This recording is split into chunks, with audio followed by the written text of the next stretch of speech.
Hello YouTube, welcome back to Kind Heart Homestead. My name is Ben and I'm up here on our off-grid property in the mountains of Virginia.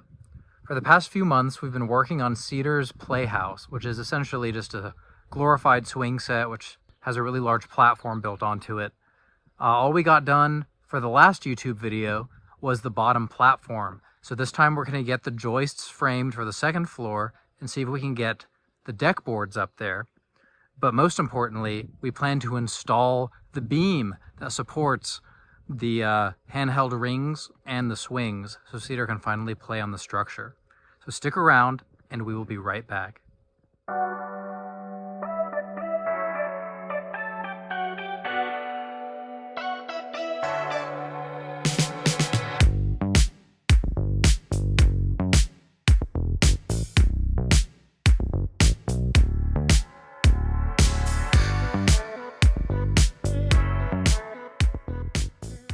The process for installing the upstairs joists are identical to the downstairs joists, as you could imagine. The only difference being that instead of making my cuts comfortably on the ground with a horizontal beam, I'm having to work from halfway up a ladder using the circular saw sideways. And this is, I think they call it a worm drive saw made by Milwaukee. It's not technically worm drive anymore with the advent of battery-powered tools, but it does simulate the type of grip you would get on a traditional worm drive saw, where the handle is very far back so you can push the saw, and then a second hand operates it from the top. It's very efficient for cutting things horizontally, either on a workbench or maybe on a roof deck, but making horizontal cuts like this up at eye level is very taxing on my shoulders. And so is the chiseling, which is the next step. After I make a bunch of horizontal cuts across the gap that I'm planning to create, I can then knock the blocks out with a hammer. Ideally, you would have a lot more cuts than I'm making, and you can kind of make finer adjustments that way.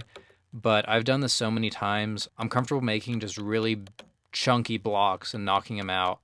It might make the finished surface inside of there a bit rougher. This isn't a finished carpentry project, and I don't really care what it looks like behind my rim joist.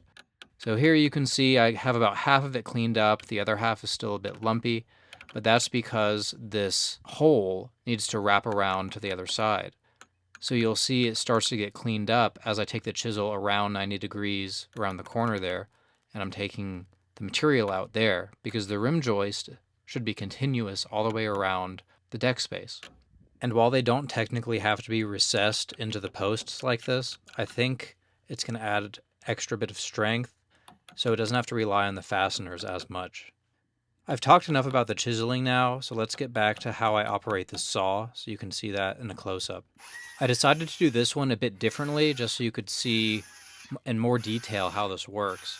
This time I've actually carved out, including the chiseling, one side of the post, and now I'm just continuing it around 90 degrees to the second side, which is the side you didn't really get to see in the previous close-up. But now you can see how adding a lot more passes with the saw makes it easier to knock out the blocks, especially if you have something thin and strong that you could shove in between them and kind of crank them out. But the more passes you make, the flatter the surface is going to be where you're chiseling. So I think I probably did about twice as many passes here with the saw as I did on the previous one. So instead of huge 1-inch blocks, I'm knocking out maybe 1/2 inch to 3/4 inch blocks. And the smaller the blocks are, the flatter the underlying wood is going to be, assuming that your blade depth was correct on the circular saw. The easiest way to explain it is that if you're running your saw against a flat surface and the blade is at the same depth with every pass, then when that material is gone, it's going to have kind of like a common grade where the chisel has something to resort to as you're removing material. So if your arms are getting fatigued, you might want to just do half the work at once and then come back later. So you can see here how I've already removed half the material. Then I came back with the circular saw just to finish up that cut. An example of why you might need to do that is if you have such a big saw like mine, which is really designed to only operate right-handed. I've been creative enough to try to figure out other ways to use it, but Different saws are designed different ways, so who knows? You might not be able to share the work between both hands equally. I like to be as ambidextrous as possible. It's something I've been training for no particular reason, just over the past 20 years. And I'm pretty good using a chisel and chopsticks left-handed, brushing my teeth. But power tools, when they're designed to be one side only, does make it a bit more challenging. All right, that's enough of this timber frame joinery. Let's get back to the rim joists. You can see I have a big stack of pressure-treated material in the background. These rim joists do need to be cut to length. 2 of them need to be exactly 8 feet, because that's the length and the width of this building. The other 2 need to have 3 inches cut off. So instead of 96 inches, they should be 93 inches, and that's because the ends overlap, and with 2 1.5-inch boards, that's an additional 3 inches. One of the nice benefits of making those big half-lap notches in the posts is that when I put my 2x6 in place, it stays there. I did a test fit with the 4 rim joists. As you can see, they fit into the notches that I created pretty easily. The next step is securing them with fasteners. When I installed the first floor joists, I didn't have any big fasteners ready, but I've since ordered some, and I think these are 4-inch long washer head screws that are designed to be structural. These ones have a very big head, which really sucks the joist onto the beam, which is exactly what I'm hoping for. And because I'm just a little OCD, I decided to measure the placement of all of these screws just to make sure everything had a very visually appealing pattern and everything matches board to board. You'll notice that I don't take out a tape measure too often for measurements on this project. With the exception of cutting 8-foot boards to length, I'm typically only measuring placements of screws and very small measurements. So I take out my orange speed square, which has measurements up to, I think, 7 inches, and that's perfect for screw placement, especially because I need to have a square end to measure from. So as you can see, I'm measuring the same distance from 2 different sides of the same board, so the screw looks like it was intentionally placed there. Just in case you're wondering, I do have a couple metal speed squares, but I tend to misplace them all the time on the job site. That's why I got this bright orange plastic square. It might not be as durable, but it's definitely a lot easier to find. Here's a quick time lapse of the opposite angle, and as you can see, I'm putting these screws in a pattern. I don't like to put the screws in the same plane when there's more than 1 screw per board, because I'm worried about the grain breaking or some sort of crack going all the way through the board. So I like to stagger them diagonally like this, but I made sure they were the same distance from the edges. Now that the rim joists are permanently installed, it's time to attach the joist hangers for the joists that run on the inside. These are not code-compliant joist hangers. I decided to get some decorative powder-coated ones from Amazon that were pretty cheap, and I'm going to have a lot left over for future projects. One thing they do have in common with the standard Simpson brand joist hangers that you can get at Lowe's or Home Depot is that they come with these little hammer tabs. So even if you don't have your screws or fasteners ready, you can tack them in place just with a hammer. You're basically knocking a sharp piece of metal into the board, so that way it'll hold just long enough for you to put a fastener in. It's definitely not going to hold up a board though, so you should get at least 2 nails in before you insert your board and walk away. I am using the framing standard of 16 inches on center, and that's perfectly compatible with the 8-foot dimensions of this building. I finished this off camera using screws that are rated for joist hangers. To prepare the 2x6 joists for installation into the previously installed joist hangers, I need to cut them to length. Even if these were pure 8-foot long boards, I would still have to take 3 inches off to account for the 2 rim joists, since this is an 8-foot by 8-foot building. I'm inserting these carefully because I didn't install all of the screws yet, but as you can see now, I'm finishing up the fasteners. Now let's take a break from the framing aspects of the decks and move on to the actual swing set area. I decided to make an A-frame only on one end and use the Playhouse structure as the other end for stability. Obviously, we'll have to do some diagonal bracing to make sure that the structure doesn't rack too much, but this A-frame bracket that I purchased on Amazon seems like it's plenty strong for this application. The bracket uses a 4x6 dimensional beam for the top and 4x4s for the legs. I think we got a 12-foot beam and 8-foot legs, and then we just had to measure using a level to find out where it goes in the height of the Playhouse. Once we transferred this line, I just had to install this bracket that I also purchased on Amazon that's designed to perfectly hold and flush mount a 4x6-inch beam.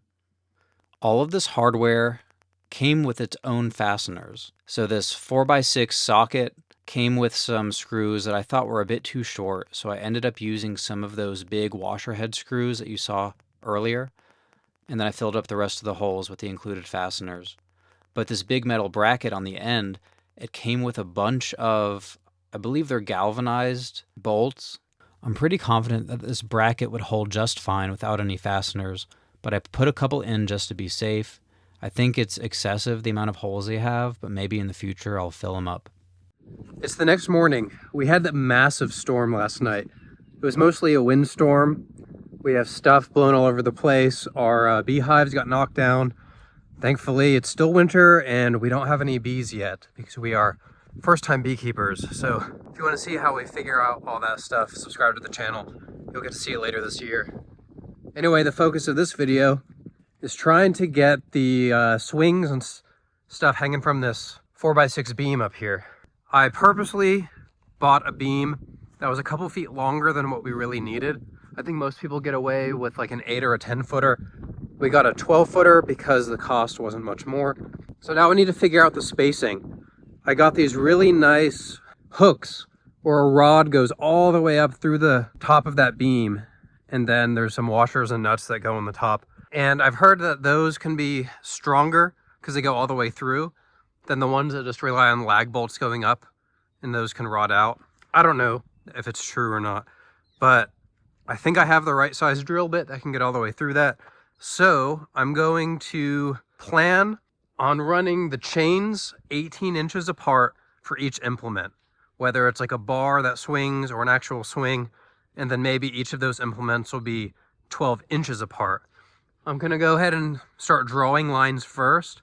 Maybe I'll even throw the chains up over it just to kind of do a mock setup before I drill anything, because it's going to take a lot of work to actually drill all the way through that, tighten everything down with a socket wrench, and I don't want to have to redo any of that. I hope you enjoy this time lapse. So my bright orange speed square might be the star of this show, but as you can see, I'm drawing lines on the top of the beam.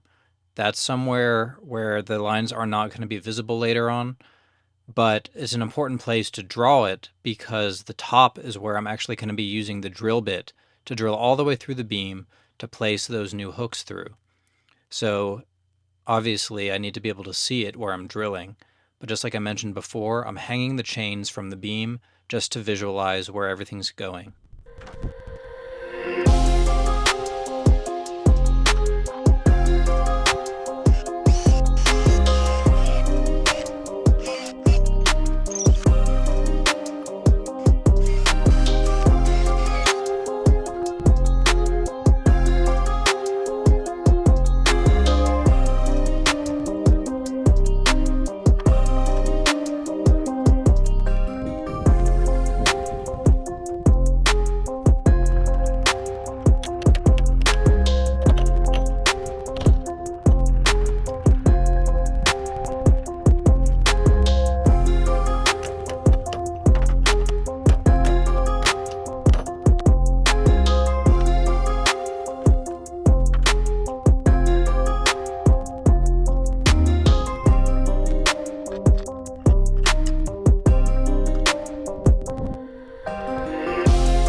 Well, the swing installation was pretty easy and uneventful. My main tool was this long drill bit that I used to install the fence pins and our fence H-braces. If you want to see that, go check out our 2-part series about our garden fence, which was released around the same time as this video. Anyway, my parents were nice enough to come and join us for Easter. Cedar got to do his first big Easter egg hunt, where there's thousands of Easter eggs scattered around the town that we live in. My dad was helping me for the morning on Easter morning install the upper deck boards for the upstairs on Cedar's clubhouse. We have a couple ladders out just to make things easier. I'm doing my typical OCD installation process where I mark where every screw goes by measuring the placement with the speed square from the edges of the board. So I'm making all of the cuts, all of the measurements, while my dad uses the impact driver to place some decking screws through the boards. And I don't know if I mentioned this before, but similar to the bottom floor, we're only tacking the deck boards in with 2 screws on each end. We're not actually placing any of the screws in the field, which means over the interior floor joists. I can always straighten those joists out later and add screws as I see fit, but for now we're just trying to get this as functional as possible, as quick as possible. So here is the rough placement of the slide. I actually built this entire second floor based on the exact height that that slide needed to be. It's designed to be mounted at 5 feet above where the bottom touches the ground, and because there's a bit of a slope, I had to use a laser to project the bottom grade measurement of the slide across to the building and then measure 5 feet up from that. Otherwise, the slide wouldn't have been as tall as it is. So anyway, that concludes this video. If you want to see any more, go ahead and subscribe. Let us know in the comments what you want to see. But I can tell you so far that Cedar loves this playhouse. I definitely hope that it's going to last for at least a decade for him to enjoy as he gets older. Maybe we can swap out the swings, maybe give him different types of ways to climb up, maybe a rock wall, a ladder, who knows. But hopefully we'll have one more part in the series where you can actually see it get cleaned up at the top, get a railing put on. So we will see you back here next time on Kind Heart Homestead. Thanks for watching.